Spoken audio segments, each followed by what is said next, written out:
Curious ka ba kung ano-anong mga batas ang nag-govern sa pharmacy practice dito sa Pilipinas? Hello everyone, I am Hannah Grace, a second-year pharmacy student, and here's what I've learned during my first year. Unahin natin ang RA 10918, the Philippine Pharmacy Act. Dito nakasaad ang mga rules kung paano i-regulate ang pharmacy profession dito sa bansa. Dito rin nakalagay ang lahat ng requirements para maging isang ganap na licensed pharmacist. Meron din tayong tinatawag na Board of Pharmacy. Sila ang nag-a-approve sa mga pharmacist para makapag-practice dito sa bansa. RA 3720, the Food, Drug, and Cosmetics Act naman. Ito ang law na nagre-regulate sa manufacture, sale, at distribution ng food, drugs, and cosmetics.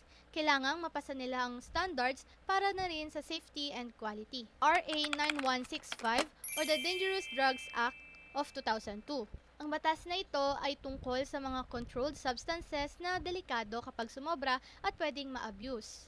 Kailangan ito ng mga special prescriptions at merong strict regulations for handling these drugs. RA 6675 or the Generics Act of 1988. Pinopromote nito ang paggamit ng generic medicines. Ito ay para mas makapag-produce ng mas mura, mas accessible na mga gamot pero effective pa rin. RA 8203 or the Special Law on Counterfeit Drugs. Nakasaad sa batas na ito ang pagbabawal ng pagbebenta ng mga peking gamot. May mga penalties kapag nalaman na ang isang tao o isang establishment ay nagbebenta ng counterfeit drugs dahil malaki ang epekto nito sa kalusugan ng tao.